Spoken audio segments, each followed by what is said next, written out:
O Senhor esteja convosco. Ele está no meio de nós. Proclamação do Evangelho de Jesus Cristo segundo Marcos. Glória a vós, Senhor.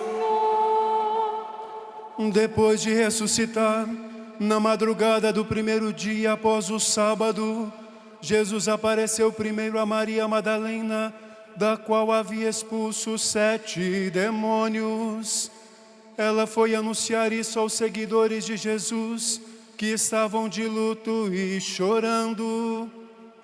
Quando ouviram que ele estava vivo e fora visto por elas, não quiseram acreditar. Em seguida, Jesus apareceu a 2 deles, com outra aparência, enquanto estavam indo para o campo. Eles também voltaram e anunciaram isso aos outros. Também a estes não deram crédito.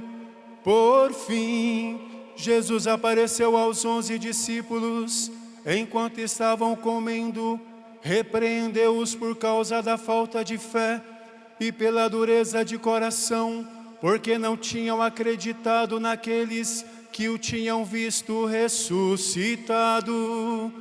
E disse-lhes: ide pelo mundo inteiro e anunciai o Evangelho a toda criatura.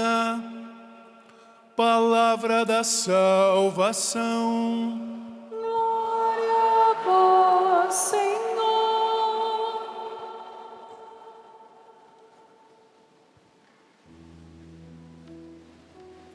Dou-vos graças, ó Senhor, porque me ouvistes.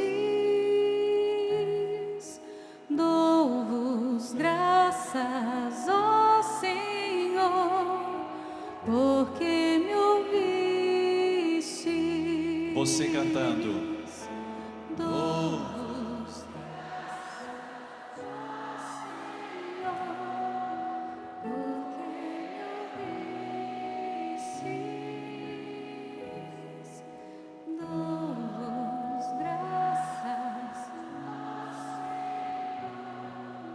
porque me ouvistes.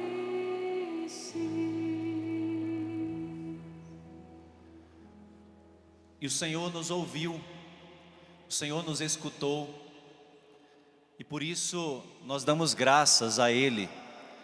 Nos ouviu, nos escutou, porque revelou-nos a sua misericórdia, revelou-nos a sua proximidade com o coração de cada ser humano. Jesus Cristo se uniu ao seu coração, Ele se aproximou de você. Por isso você dá graças ao Senhor, porque Ele te ouviu, Ele te escutou, Ele está perto daqueles que o invocam. Meus irmãos e minhas irmãs, a liturgia de hoje, deste sábado, nós estamos nas vésperas de celebrar o segundo domingo da Páscoa, festa da misericórdia. A liturgia da palavra nos oferece 2 anúncios potentes: o anúncio da ressurreição do Senhor e o anúncio da divina misericórdia. 2 anúncios potentes, 2 anúncios capazes de produzir transformação de vida, capaz de produzir conversão de vida, mudança. Então, nós estamos mergulhando nesse mistério capaz de transformar-me por inteiro, mistério capaz de me converter, de me fazer deixar definitivamente a vida velha, o pecado, e assumir a graça de uma vida nova, uma vida redimida em Cristo Jesus. Vamos partir do Evangelho que tem uma conexão muito forte com a primeira leitura também. As 2 leituras estão bem ligadas. Mas vamos partir do Evangelho que nos mostrou o movimento do anúncio da ressurreição. Nos mostrou também os caminhos de dificuldade encontrados pelo anúncio da ressurreição. Mas não por causa da impotência da ressurreição, mas por causa do nosso coração, que muitas vezes duvida do que Deus pode fazer em nós. Você viu que o anúncio da ressurreição parte de Madalena, Maria Madalena, depois caminha para 2 dos discípulos, isso está narrado no Evangelho de hoje, em Marcos, no capítulo 16. Dos 2, parte para os 11, o Evangelho termina aqui, mas, por exemplo, São Paulo atesta na carta aos Coríntios que depois Nosso Senhor apareceu a 500 de uma vez. Você já leu isso na primeira carta aos Coríntios. Então, a ressurreição, ela teve um caminho, ela passou por esse movimento. Certamente, movimento este que era a experiência de alguém, que depois passou a experiência de alguns, e depois passou a experiência de muitos. Mas nós precisamos fazer a nossa experiência, porque tudo isso não está narrado para que você conheça historicamente o movimento da ressurreição. Você precisa permitir que o movimento da ressurreição chegue até você, que ele aconteça na sua vida, que ele passe pela sua vida e traga vida nova para você. Nós damos graças a Deus, porque esse movimento da ressurreição que eu falei para você, que está narrado no Evangelho, ele foi transmitido ao longo dos séculos, não é verdade? Ele chegou até nós através da sagrada tradição. Nós chamamos a sagrada tradição, porque antes de nós termos a Sagrada Escritura, a palavra de Deus escrita, nós tivemos a palavra de Deus transmitida oralmente. Então nós estamos falando da tradição que transmitiu o evento Jesus Cristo, e ele chegou até mim e a você. Aplauda essa verdade, porque nós recebemos esse anúncio potente, anúncio transformador, anúncio capaz de mudar todas as coisas. Mas nós vimos que não é fácil esse caminho da ressurreição. Vocês viram os obstáculos no Evangelho narrados, os obstáculos que a força da ressurreição encontrou no coração dos discípulos de Jesus. Porque eles duvidaram do anúncio de Madalena, duvidaram dos 2, e aí Jesus teve que fazer uma dura repreensão para eles a respeito de sua incredulidade. Mas eu e você, nós precisamos deixar que a ressurreição chegue até nós. Eu e você, nós precisamos encontrar o nosso marco zero. Sabe aquele momento definitivo em que Jesus entrou na sua vida e na sua história e mudou tudo? Nós precisamos fazer essa experiência pessoal com o ressuscitado. A ressurreição precisa ser a sua história, a minha história. E ela é renovada quando nós nos abrimos. Vocês viram o que aconteceu com os discípulos, né? Vamos dar uma analisada aqui como eles estavam. Bom, do ponto de vista emocional, o que a palavra de Deus diz? Eles estavam como? De luto e chorando. Quem já perdeu alguém aqui na vida que ama? Você viveu o seu luto? Você viveu o seu choro? Tem gente que, às vezes, pela circunstância da morte daquela pessoa, talvez no momento da morte, nem teve tempo de chorar, né? Chorou depois. O pranto, o choro veio depois. Mas todos nós passamos por essa experiência. Os discípulos de Jesus, do ponto de vista emocional, eles estão de luto e chorando. Coisa de humanidade, coisa de ser humano, coisa que todos nós enfrentamos e passamos, em um momento ou outro. Ninguém está isento disso. O problema não era a situação emocional dos discípulos. O problema aqui era outro. O problema era de ordem espiritual. Por que eu digo isso? Porque os discípulos insistentemente não quiseram acreditar. Descrédito, desconfiança a respeito da palavra e do testemunho de Madalena, dos 2 discípulos. Eles desacreditaram. Incredulidade. E uma outra palavra que apareceu aqui, que ela chama mais a minha atenção: dureza de coração. Sabe qual é a palavra que está aqui na tradução de dureza de coração? Uma palavrinha que se chama esclerocardia. Já ouviu falar nisso? Esclerocardia? Esclerose você já ouviu falar, né? Já ouviu falar em esclerose. Mas o texto diz que os discípulos estavam com esclerocardia. Aí eu fiquei assim, deixa eu perguntar para quem sabe, para eu não falar besteira, né? Aí fui perguntar para o doutor Fabrício, um médico, amigo, perguntar: doutor Fabrício, me explica aqui essa história da esclerocardia, o que é isso na medicina? E aí o doutor Fabrício me explicando, ele diz que na verdade a medicina não usa esse termo, esclerocardia. Ela usa o termo fibrose miocárdica. Fibrose miocárdica.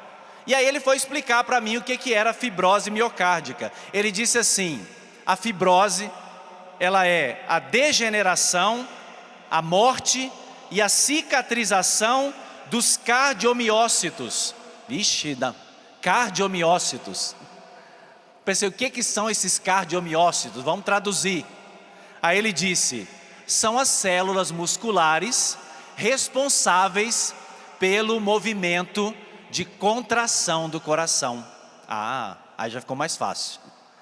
Movimento de contração do coração, mas de forma rítmica e coordenada. Bom, aí clareou para mim. Então quer dizer que Jesus percebeu que os seus discípulos estavam fora do ritmo e estavam desordenados. Os discípulos não estavam mais no ritmo que eles estavam vindo já há tempo do lado de Jesus. O coração deles começou a endurecer, a perder a capacidade de vibrar com a ressurreição, de vibrar com a vida de Cristo, com a vida nova em Cristo, com o seguimento de Cristo. Será que isso não acontece comigo e com você? Será que eu e você também não padecemos dessa enfermidade espiritual de ir perdendo a nossa vitalidade e irmos mais cultuando a morte e vivendo a morte na nossa vida espiritual do que a vitalidade em Cristo, a força em Cristo Jesus, para vencer os nossos males, para vencer os nossos pecados, para assumir de fato uma vida nova? Esse diagnóstico que Jesus fez a respeito dos seus discípulos, infelizmente Ele faz de muitos de nós. Por isso que você veio para a festa da misericórdia. Por isso que você veio para cá. Para que você recupere o ritmo do coração de Cristo. Para que você recupere a capacidade de ordenar a sua vida debaixo desse coração do qual jorra sangue e água. Porque você já estava acostumando a sua vida, baseando as suas decisões nas mazelas do seu coração. Você já estava cultivando dentro de você ódio, raiva, rancor, ressentimento. Já estava cultivando coisas que estavam adoecendo o seu coração. Pare com isso. Mergulha o teu coração na misericórdia do Cristo e volta de novo a pulsar o seu coração no ritmo de Cristo, a colocar a sua vida em ordem, segundo o coração de Cristo, para que você não morra espiritualmente, para que você não perca a sua vitalidade, para que você não perca a sua vitalidade espiritual, para que você contagie as pessoas onde você está, para que você contagie as pessoas da sua casa, do seu trabalho, com as pessoas com quem você convive, com a vida de Cristo, com a força da ressurreição. Agora, por que eu falei para vocês que o Evangelho, ele está ligado com a primeira leitura? Porque você ouviu na primeira leitura dos Atos dos Apóstolos, se você está com a Bíblia aí, você pode pegar, no capítulo 4 do livro dos Atos dos Apóstolos. Livro dos Atos dos Apóstolos, no capítulo 4, a partir do versículo 13. Os chefes dos sacerdotes, os anciãos, os escribas, eles ficaram admirados ao ver a segurança com que Pedro e João falavam. Olha só, aqueles que no primeiro momento duvidaram da ressurreição, que estavam com medo, trancados dentro de casa, veja o que acontece depois do evento ressurreição na vida desses dois. Eles recuperam a capacidade de operar no nome de Deus, no nome de Jesus. O versículo 13 disse que os escribas, os mestres da lei, os sacerdotes, anciãos, ficaram admirados com a segurança com que Pedro e João falavam. O português traduziu de forma muito leve. Não é segurança. A palavra não é segurança. Sabe qual é a palavra? Parresia. Já ouviu falar em parresia? Já ouviram falar em parresia? Quem já ouviu falar em parresia? Levante a mão, por favor. Para quem não sabe o que é parresia, significa destemor, falar com audácia, falar com coragem, a capacidade de dizer tudo com coragem, sem duplicidade, sem ambiguidade, sem meias verdades, sem meias palavras, mas dizer tudo de forma franca, é não calar a verdade. Isso é parresia. Eles ficaram admirados, porque aqueles dois começaram a dizer a verdade sem medo das consequências que esta verdade traria. Sem medo das consequências que este anúncio corajoso, destemido, audaz traria. Eu tenho que perguntar para você, se você está anunciando o Evangelho com parresia ou com medo. Dentro da sua casa, você tem sido profeta? Você tem sido a boca do Senhor? Ou você tem sido conivente com as coisas que estão acontecendo dentro da sua casa? Você tem aberto a porta da sua casa para o pecado, para situações erradas? No seu trabalho, você tem agido com parresia ou infelizmente, com medo de perder o seu trabalho, você está vendendo o seu discipulado, o seu apostolado? Pare um pouquinho e pense. Eu faço também o meu exame de consciência como sacerdote. Se eu de fato estou assumindo o anúncio da ressurreição com parresia, ou se eu estou devendo ao anúncio da ressurreição de Jesus. Esses dois, no versículo 20 do mesmo capítulo 4, eles disseram assim: quanto a nós, nós não podemos calar sobre o que nós ouvimos e vimos. Homens que estavam fechados dentro de casa com medo dos judeus, agora têm a coragem de dizer que nós não podemos calar sobre o que nós vimos e ouvimos. Eu não posso ficar de boca fechada, porque o que aconteceu na minha vida foi algo grandioso. Não foi um evento qualquer, foi o evento Cristo. Foi Ele que passou na minha vida, foi Ele que mudou todas as coisas.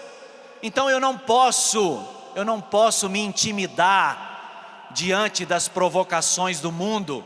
Eu não posso me intimidar diante dos apelos desse mundo. Hoje, nós temos ouvido muito falar sobre a bendita liberdade de expressão, não é? Os juristas poderiam ler um pouquinho mais a Bíblia e basear como um princípio da liberdade de expressão, dizer a verdade. Porque se não tem a verdade, não tem liberdade de expressão. Não tem.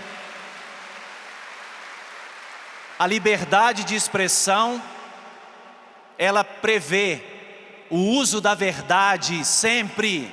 O uso da verdade sempre. E nós não podemos ser cristãos das fake news, pelo amor de Deus. Isso não serve para nós, isso é mundano, isso é pagão, isso não serve para nós. Nós somos cristãos da verdade, somos da verdade e queremos levar a verdade, doa a quem doer, exija o que exigir de nós, mas precisa ser a verdade, do jeito que nós sabemos, gente. Cada um com o seu dom, com o seu talento. Vocês ouviram que na leitura, eles ficaram impressionados, porque Pedro e João estavam falando e anunciando a boa nova, com toda a audácia, e eram pessoas, olha o que está escrito aqui, pessoas simples e sem instrução. Simples e sem instrução. A palavra aqui para sem instrução é agramatói, ou seja, sem gramática. Certamente, Pedro e João, eles diziam assim: nós conviveu com Jesus, nós conviveu com Ele, né? Simplicidade na fala, certamente cometiam erros na fala, eram pessoas simples, mas a transmissão que eles faziam era de um anúncio potente e transformador. Se você vai abrir a sua boca para dizer nós viu Jesus, tem que ter parresia no seu nós viu Jesus. Tem que ter audácia, tem que ter coragem. Não tenha medo de errar o português, não tenha medo de falar com a sua simplicidade, mas fale, abra sua boca, na sua comunidade, na sua família. Aplauda você, assuma a sua vocação. Fale da ressurreição. Não fica preocupado com a oratória, com o discurso, como você vai falar. O Espírito Santo vai vir em seu socorro, e as suas palavras simples vão tocar, vão converter, vão ser fonte de graça, de cura, de milagres. Esse é o cristianismo que nós abraçamos. Aqueles homens do Sinédrio, aqueles homens religiosos, diz a palavra, eles reconheceram que eles tinham estado com Jesus. Presta atenção nisso. Olha um detalhe que está aqui. Aqueles homens reconheceram que João e Pedro tinham estado com Jesus. Como é que eles perceberam? Como é que você reconhece alguma coisa? Pela visão, pela fala, por outros sinais que você dá? Ou seja, houve contato daqueles dois com Jesus. Contato e contágio. Houve contato e contágio. Tanto é que alguma coisa aconteceu na vida daqueles dois. Aqueles homens começaram a perceber, esses dois aí, eles estiveram com Jesus. Alguém já falou isso com você? Quando você voltou da Canção Nova ou de algum outro encontro, peraí, acho que ela encontrou Jesus lá na Canção Nova. Disseram isso de você? Triste é quando fala o contrário, né? Nossa, parece que foi na Canção Nova, voltou pior. Aí é triste, né? Misericórdia. Aí é cruel. Aí a gente chora. Que a gente quer que você venha aqui e experimente Jesus Cristo, né? Você não veio aqui por causa das pessoas, você veio aqui por causa daquele, ó, daquele. Você veio por causa daquele peito aberto ali, ó, daquele coração rasgado. Foi ele que te atraiu aqui. Foi ele que te trouxe. Pode aplaudir com força. É por ele, é por ele. Se não for por ele, uma hora ou outra você vai se decepcionar, tá? Com alguém. Então tem que ser por ele. Ame-o acima de todas as coisas. O Padre Fábio nos recordava aqui hoje, pela manhã, a obediência aos mandamentos de Deus. Qual é o primeiro? Então ame ele acima de todas as coisas e de todas as pessoas da sua vida. Ele nunca vai te decepcionar. Nunca, nunca.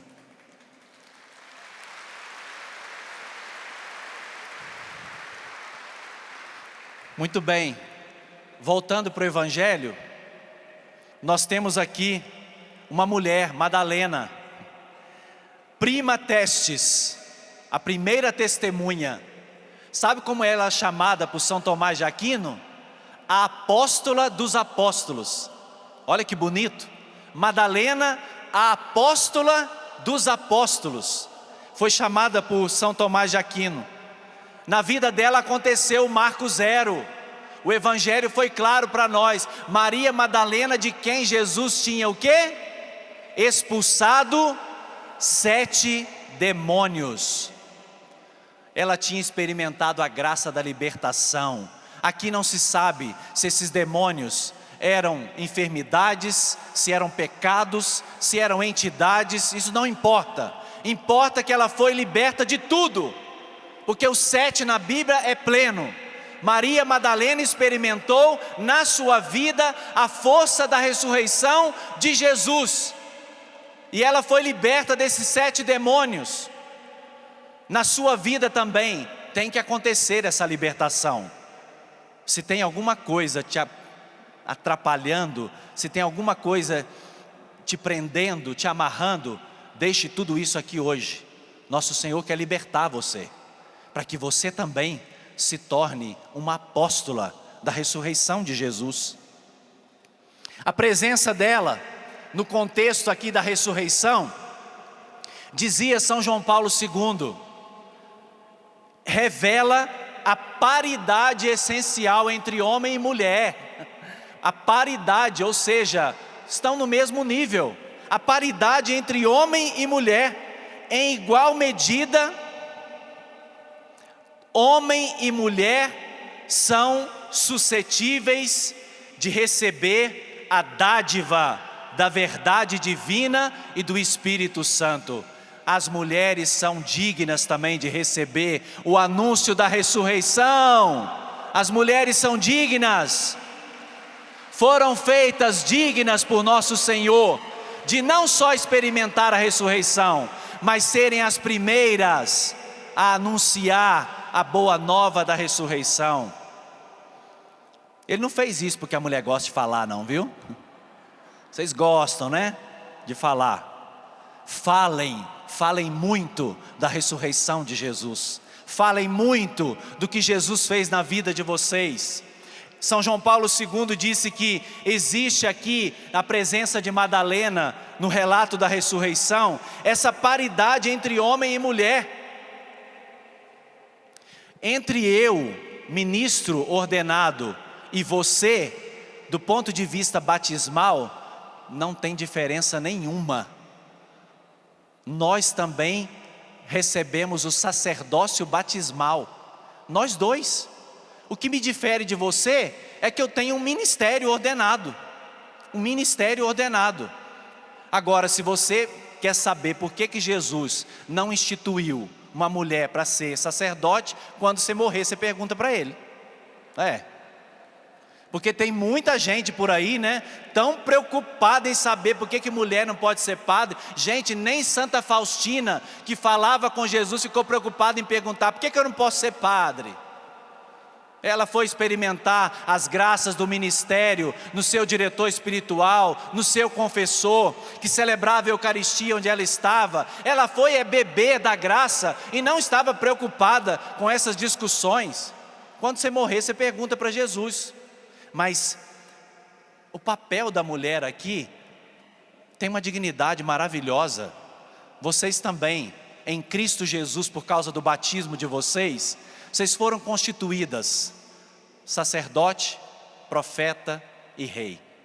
Você reza pelo seu filho? Quem reza aqui pelo filho? Deixa eu ver. Olha que bênção.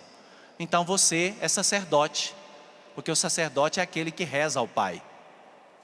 Você anuncia corajosamente o Evangelho na sua casa, na sua comunidade? Seja com palavras ou seja com a sua vida, você faz isso? Quem faz? Então você é profeta. Você governa a sua casa, coloca a ordem lá, impõe a sua autoridade de mãe, então você também é rei, sacerdote, profeta e rei. Não se diminua, tá? A presença da Madalena no Evangelho é para dizer para você que você tem uma dignidade maravilhosa e você pode se colocar a serviço do anúncio da ressurreição de Jesus. Isso é maravilhoso.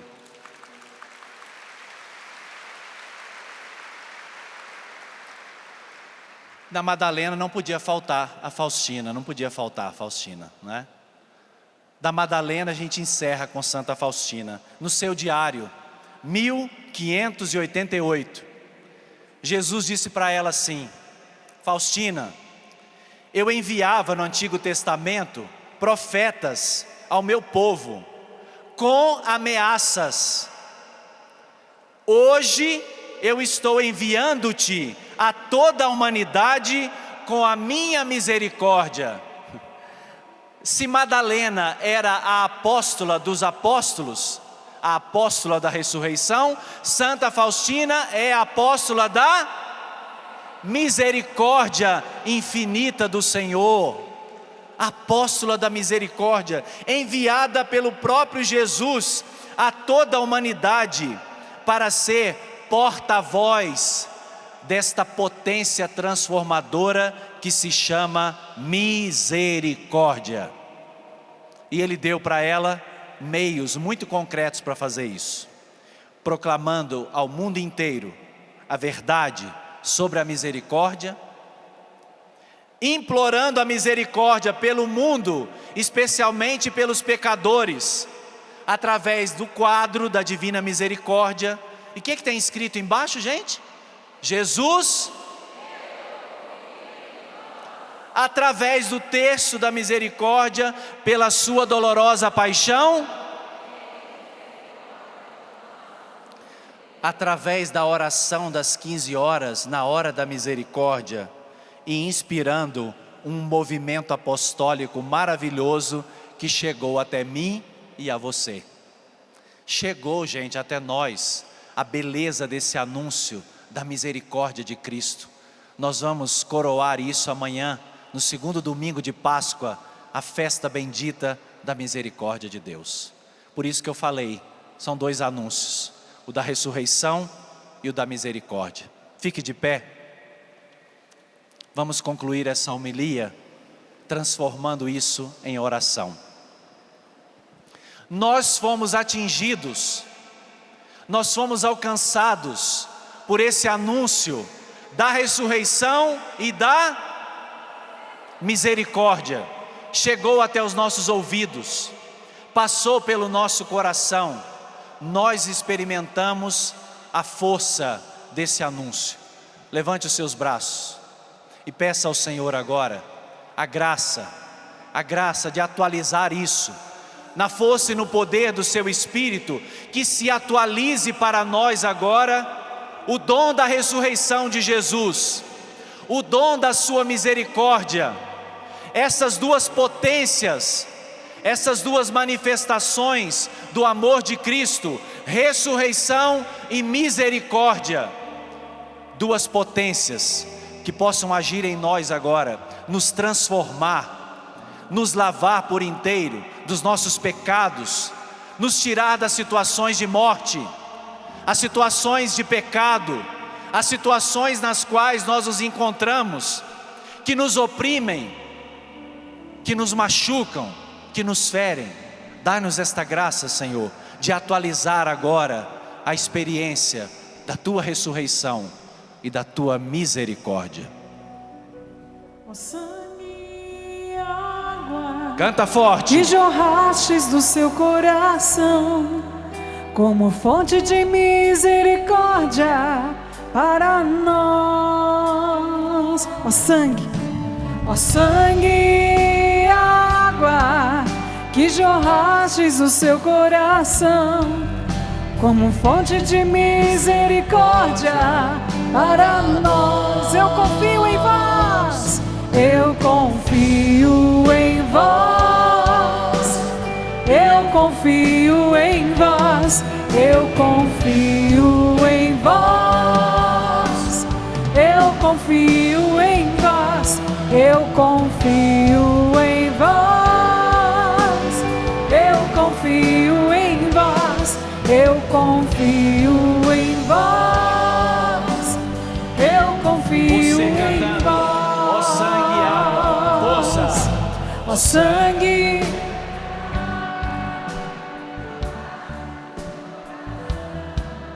como fonte de misericórdia.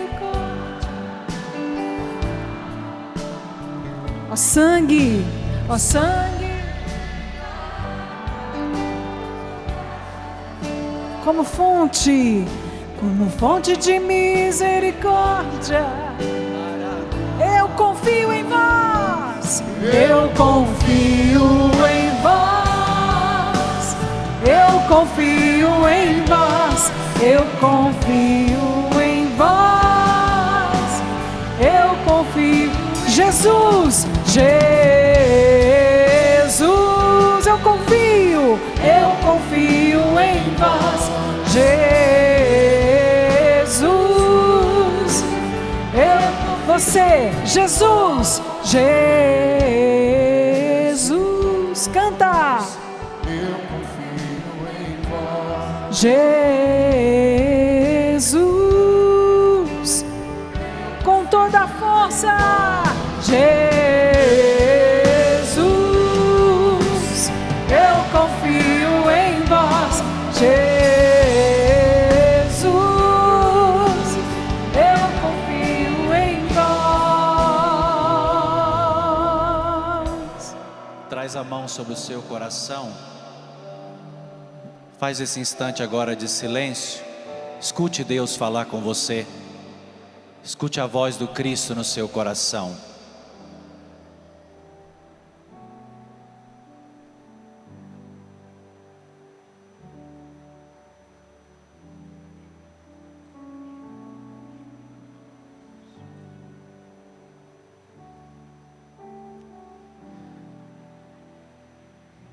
Obrigado, Senhor.